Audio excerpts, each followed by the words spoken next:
Welcome! There is a game set far into the future, in a dark city despite the neon lights, and all you have is a flying car, a dog, and a dream. This is the saga of a game named Cloudpunk.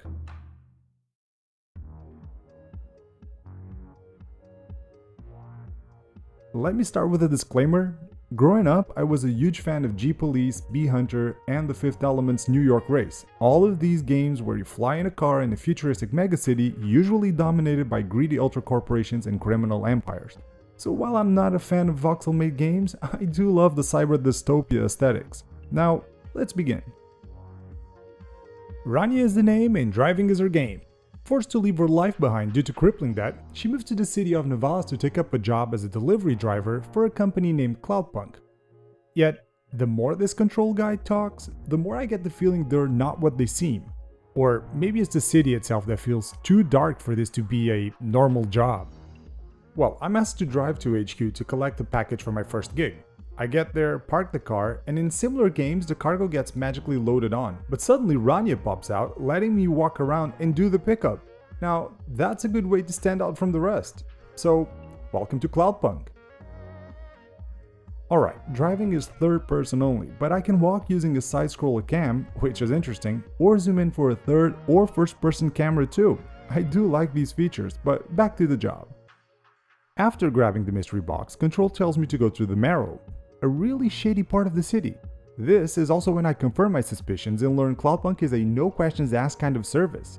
Soon, that kind of reputation follows me when corporate security officers start running checkpoints to track delivery agents, and I almost get caught because Rania's bosses forgot to erase their profile to get her into the city.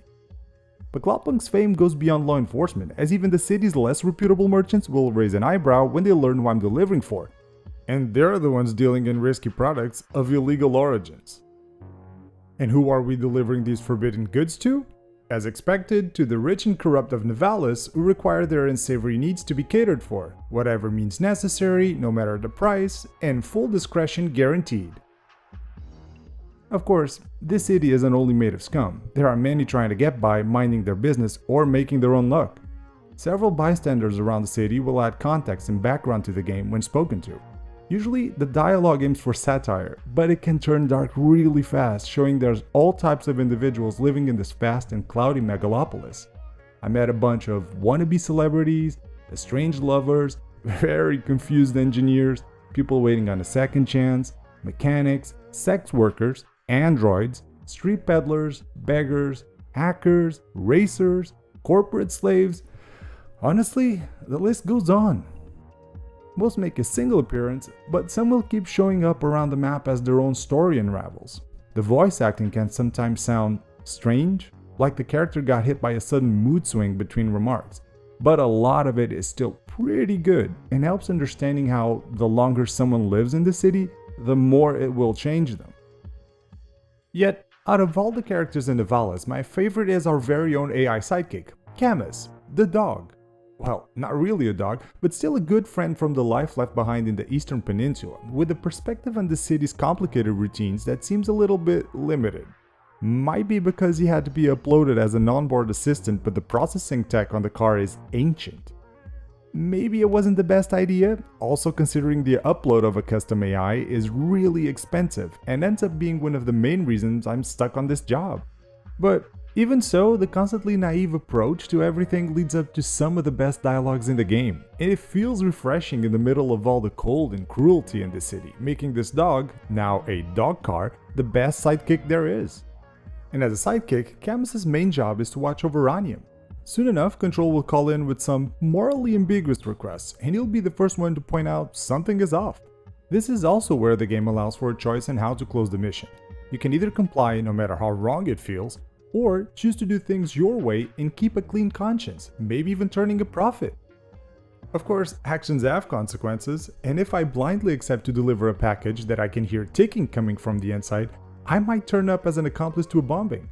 But if I don't deliver it, I'm breaking one of the few rules my job has, but worse, I'm betraying a criminal enterprise and might be risking my life. Tough choice. Lucky for Rania and Camus, not all decisions will mean choosing between the death of one or many, but still have a moral impact. A good example is the delivery job to help a stranded illegal street racer. It's a very simple fetch mission. Pick up the part at the mechanic, fly to the veteran racer, and when he swaps the piece and asks us to give the busted one back to pay his debt, the choice is to either be selfish and sell the old part, forcing the veteran pilot to retire, or do what was asked and pay the mechanic. This is also the best time to learn about what these flying cars named Hava can do. A visit to any mechanic in the city brings up a list of upgrades, both visual and performance-wise. Of course, when the game starts, there's not a lot available, but more options show up as the story advances. So looking through this, yeah, speed booster, no question about it. The tracer and antenna are cosmetic, but to be honest I like red, so of course I'm going to buy the red tracer. After a couple of missions go by, new tracer colors show up. There's an elevator system to allow the Hava to get faster vertical movement, which is very helpful, and a reinforced bumper to avoid serious damage from hitting cars or buildings. Yeah, because Control will call in to see what's going on if the Hava takes a lot of damage, and politely asks for a visit to the mechanic. Oh, another thing that needs to be kept in check is fuel, and that is not cheap. As such, Rania is stuck for a while doing errands for Cloudpunk, even taking occasional cab services for the wealthy. However, there are other ways to make money in Avalis, and that's where merchants and exploring come into place. See, there are merchants in every district and they'll sell a bunch of things, from food to drugs to clothing, but the best about them is they are all willing to buy the trash I found on the streets. Coolant units, discarded machine parts, used Android parts, broken augments, memory chips, all of these items show up on the map with the same icon, and alone they're not really worth a lot, but selling a bunch of them got me enough cash for some upgrades. What the game didn't tell me is some of this trash can be useful. A lot of items are meant for trade, like used batteries or broken parts, but some resources can help unlocking access to special areas. For example, holding onto a corporate flyer gets me past corporate security checkpoints, and a coolant unit can fix an elevator.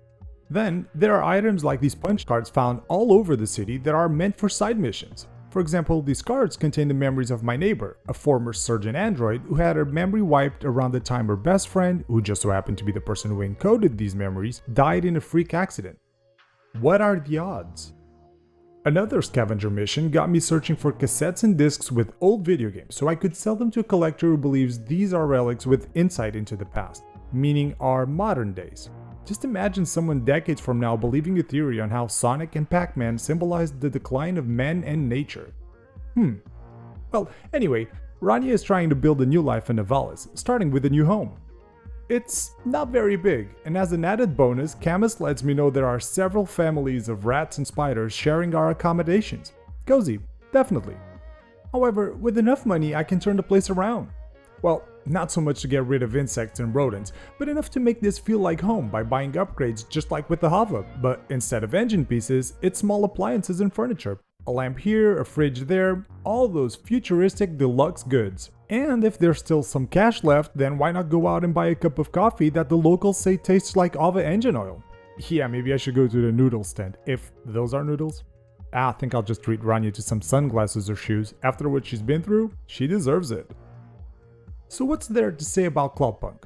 A lot, especially if you look beyond the voxel style.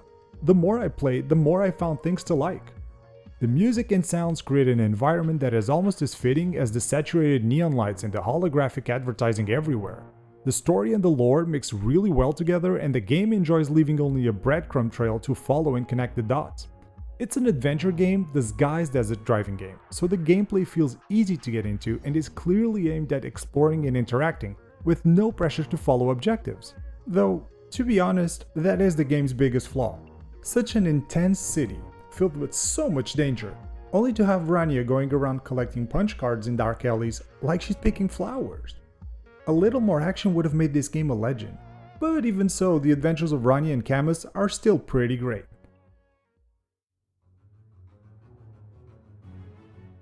Thank you for joining me on the saga of Cloudpunk. I hope you enjoyed this one, and if you did, then let me know by hitting that like button. Are futuristic games your kind of thing? Did you play this one? Share your thoughts in the comments, become a part of this saga. Also, go check the other videos on this channel and let me know what games you want to see here. If this is the type of content you like and you want to watch more of it, then be sure to subscribe and ring the bell. And if you got the time, come check my social media. I hope you'll join me on the next video. See you then.